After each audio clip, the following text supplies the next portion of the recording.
let me just go ahead. I'm waiting for some information on the issue of addressing overcrowding in the places of detention. We have, as we said, taken seriously the statement by the UN Committee on Persons of African Descent who went to the Lusignan prison and basically condemned it in 2017, 2018. We have completed and accommodating now 1,500 inmates in six structures.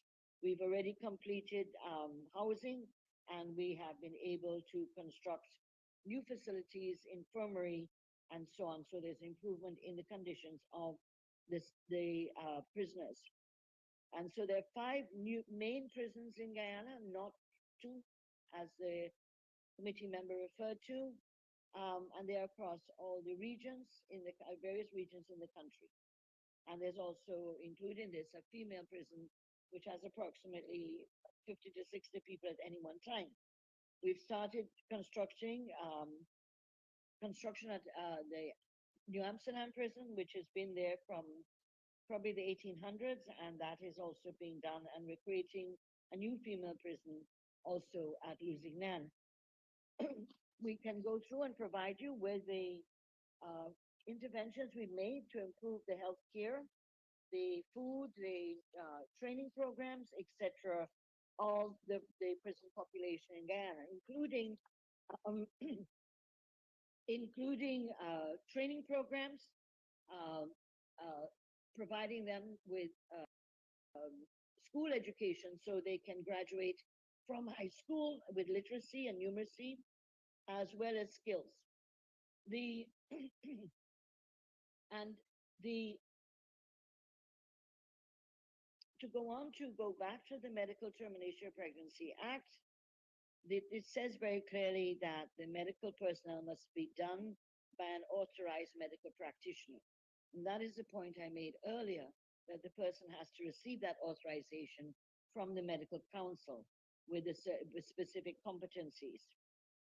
Where there are theaters, and then there are a medical termination of pregnancy can be conducted, and only obstetricians are allowed by the medical council to be able to do medical terminations.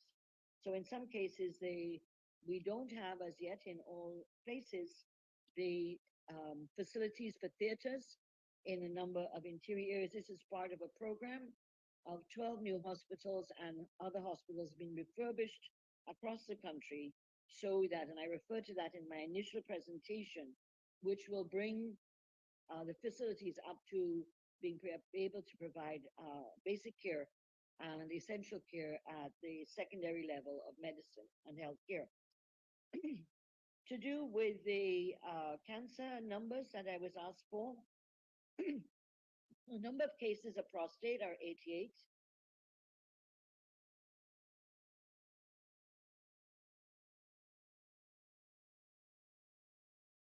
This is 29.1 out of 100,000. In breast, it is 50 cases, 20 out of 100,000 cases. This is for the year 2022. And for cervical cancer, 26 cases, representing 16.2 per 100,000. All health sites across Guyana and the Public Ministry of Health can examine patients in regards to breast and prostate and refer them for further diagnosis and treatment. These are figures that are available to us. Um, Sexually reproductive health services are available at the primary health care levels of the public health system. They are freely available, and it's a matter of choice for the patients which method they would like to use. They're also offered to, there are programs for teenagers who are freely able to make decisions whether if they're sexually active as to what to use. Um, Issues of oil investments and conditions of prison, etc. In regards to, I've just commented on the the detention facilities in Guyana. Again, if there are allegations of corruption, we would like to know them. And from my records, the Ministry of Parliamentary Affairs was set up in 2020 September, and we are a new ministry, but we don't have any uh, letters or cases being sent to us by the committee of allegations that we could follow up on. And in terms of those that are being made, we would like those organizations to make the information they have available to the government or the relevant bodies so they can investigate them.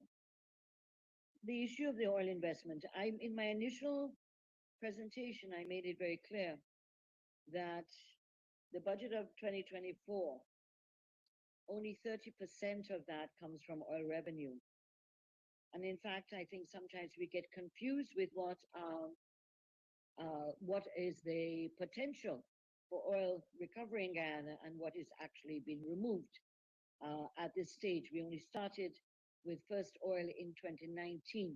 So we're very young in this process of the extraction, and therefore the flow of revenue will see its heightening when we reach to 2027 and 2030, not at this point.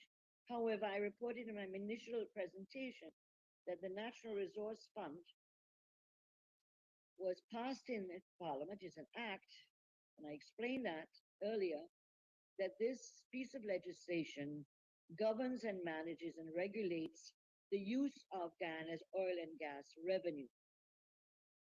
As I pointed out, it is run and managed by a number of committees, the board of directors, which does not have any politician on it, nor any government official on it. The Public Accountability Committee, which is similarly no politician, no government official on it, and also the Investment Committee, which again has no politician and no government official on it, and that this act is really the Sovereign Welfare Fund of Guyana. So all revenue coming in from the oil production has to be gazetted on a quarterly basis and made public, which it is since that act has passed. The the funds have to go into the consolidated fund of Guyana, and that the matters relating to the money and the use of the money is dealt with in the National Assembly, reported to and addressed in the National Assembly.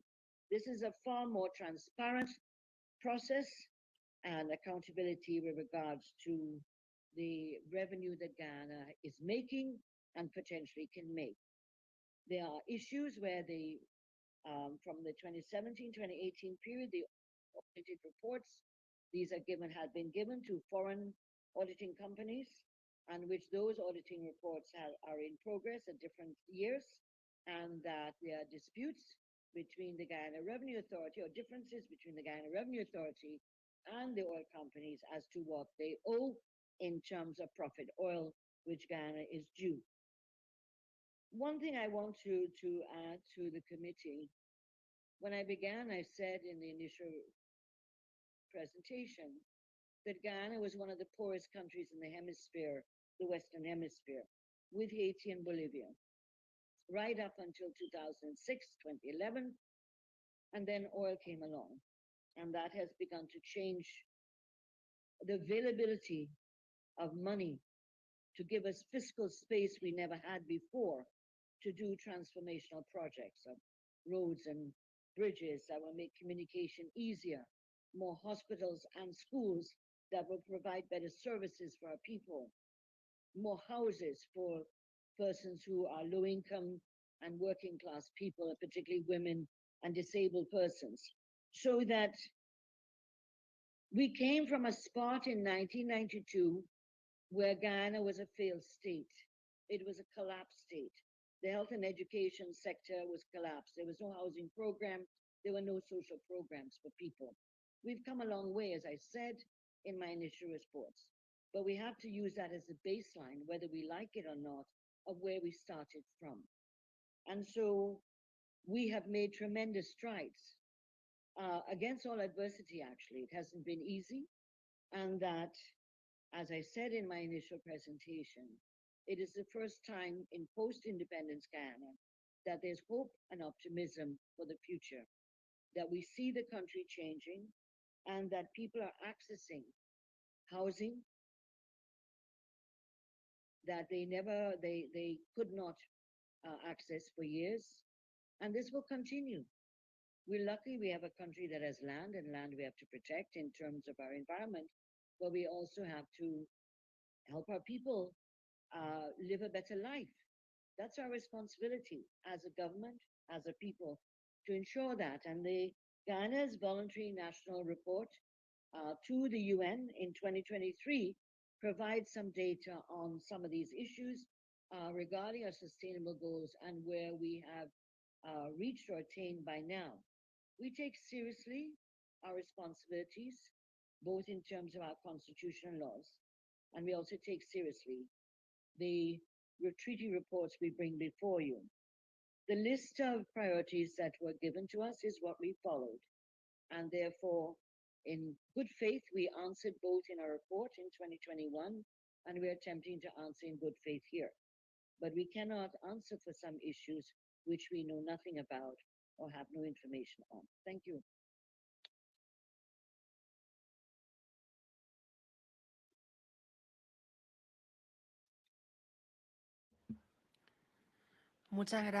Thank you very much once again to the delegation for your replies. We have a follow-up question from Ms. Tigrouche. Please go ahead, madam. Merci, madame. Thank you. Thank you very much to Madam Head of Delegation, Madam Minister. It's very important to hear you and hear your replies to the follow-up questions. I have two comments. Well, one comment and one question, which picks up on what you've just said very eloquently on the very specific situation where Guyana finds itself on methodology, because you insist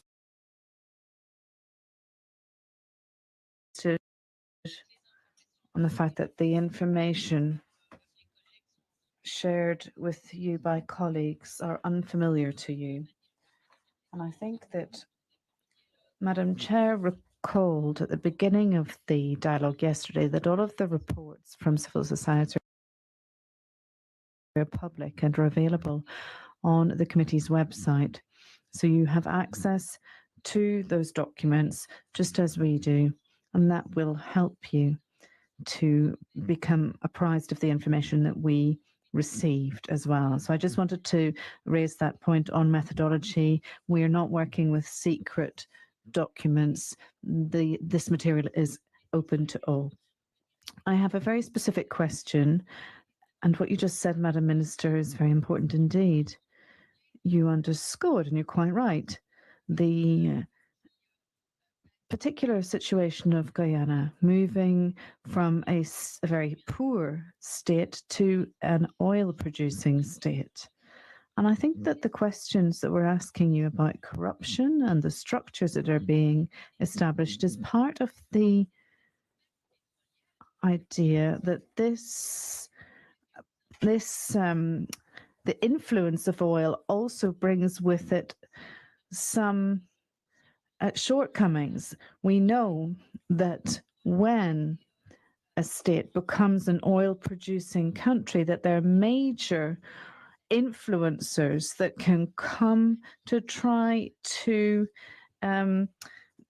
distort or deviate benefits from those who should receive it, namely the Guyanese people.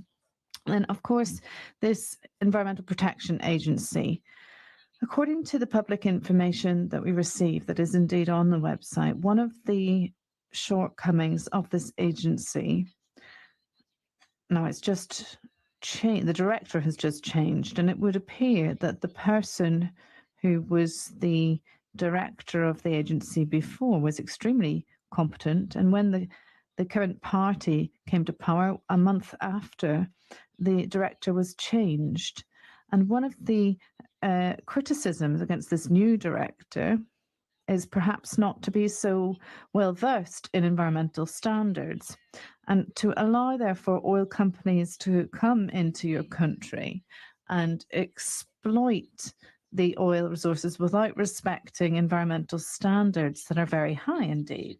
So I have a very specific institutional question, and that is who chooses the director of the agency for environmental protection? How can we be sure? How are you sure of his or her independence? That can be an answer that you give today or tomorrow if time allows. Thank you.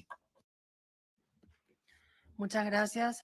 Thank you very much, Ms. Tigruja, for your question. I do not see any other colleagues asking for the floor. So, Madam Head of Delegation, we have 4 minutes. You can use those minutes if you wish.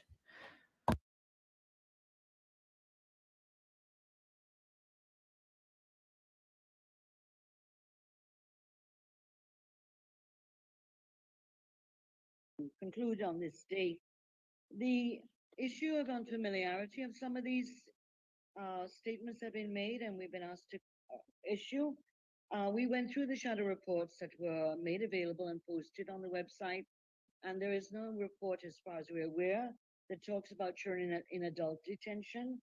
And there was also no reference to Vice News and the allegations about the vice president in the submissions by the shadow reports. So that is what we mean about being unfamiliar, because we use the shadow reports as a guidance of what to expect by some of the questions. In regards to the EPA and the question asked about EPA and the shortcomings, you must appreciate, I'm sure, members of the committee, that this is just to be a new country that is oil producing. And that, in fact, the former commissioner or director of the EPA oversaw the 2016 production sharing agreement, which has been criticized by all, including my government. And so I think sometimes that these issues become very partisan. The issue of the former director, he oversaw, he was part of the secret production sharing agreement of 2016. And nobody knew about it until a year later when the press, thankfully the media, disclosed the fact that the signature bonus had been deposited in a foreign account by the government. And so the government has a right to replace the director, and in fact, the EPA has a board, and the board is one that reviewed the application and appointed the new a chief executive officer or director of the EPA. I mentioned already that $20 million loan from the World Bank is helping us to set up the regulatory and strengthen the regulatory framework of the EPA, because the act that was passed in 1994-95 had no concept of oil and gas. We only discovered oil in 2015 and started producing in 2019. So the act also has to be brought into line, and this is where the assistance, technical assistance of the World Bank is critical. And 70% of that project is completed, and it should be finished by 2025 December. The point made about oil and gas, and let me clarify if I didn't do it properly, and that is that Guyana, as I said in my initial presentation, is a very rich country, and we've been mainly an agricultural primary producing country. Despite the fact that we have oil now, we have put a lot of investment into diversification of agriculture and the economy, and I pointed out new industries of ecotourism and information-based technology, hospitality, and new areas of agriculture. In fact, Guyana is committed at the CARICOM level, the Caribbean community, as a lead in food security for the region, for this area of the English-speaking Caribbean. And so we have been very sensitive from 2020 that we do not want a monoculture. We are not going to go down the path that unfortunately other countries have gone, where they've relied and been dependent on oil. We are spending a lot of investment, as I said, in the diversification of the economy. At some point, when oil runs out, as has happened in our neighboring Trinidad, that we are able to stand on our own as a country with a very diverse economic base. And hence that also relates to our carbon markets and the fact that we've been able to have carbon revenue from our protection of the environment. And so we do not wish to fall prey to the experiences of other countries. We are trying very hard to create the legal infrastructure, which we've done with the Natural Resource Fund and the Local Content Act, to make sure that Guyanese benefit through the sectors, the private sector, so that we do not become dominated by persons who are only and exclusively involved with oil and gas and leave nothing for our people in terms of skills training, opportunities, etc. Oil gives us the opportunity to have the fiscal space we never had to invest in these areas of transformational infrastructure. And this is supported by a number of international financial institutions. We recognize the sensitivity of what we're doing and that we're trying as best as possible to ensure that our people benefit. The fact that our budget this year, that I gave the figure for the increase in education and health, and I wish to refer to the commitment made by Guyana through its Prime Minister, Mr. Mark Brigadier, retired, Mark Phillips, that we made 5 pledges at the 75th anniversary of the United Nations Human Rights Declaration. One was to continue to protect and use our low carbon development strategy as its contribution to climate change and protection of planet Earth. 2, as a new non-permanent member of the UN Security Council, to protect international rule of law and the principles of multilateralism. 3, to continue to incrementally increase our budget support for education, health, housing, and water, social protection, and the development of our indigenous communities by X% annually to ensure that no one is left behind.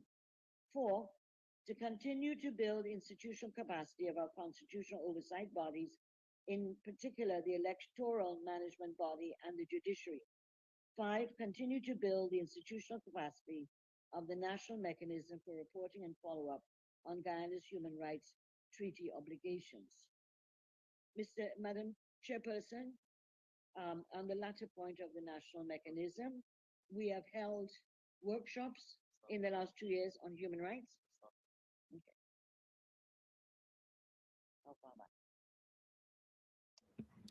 Muchas gracias. Thank you very much, Head of Delegation, Your Excellency Gail Teixeira. This concludes proceedings for today. Just to say that we really appreciate how much effort you put into responding to our questions. We know that time is not on our side, and I know I'm speaking on behalf of all my colleagues in thanking Guyana for its efforts in replying to our questions. As I say, that wraps things up for today. We'll meet again tomorrow afternoon, Geneva time. Once again, thanks to all those who've been following this dialogue, representatives from the world of academia, civil society organizations, as well as colleagues in the committee. We are also thanking those and acknowledging those who are following us online. Our thanks also go to the conference services, to AV services, to technical services, to the interpreters. Thank you for granting us the additional minutes to allow the dialogue to wrap up for this afternoon. And thanks also go to the Secretariat of the committee, some of whom are sat here on the podium with me. And particular thanks to my colleagues in the committee for the questions and for their dedication and input into this interactive dialogue. Thank you very much. We'll meet again with the Guyanese delegation tomorrow at 1500 Geneva time.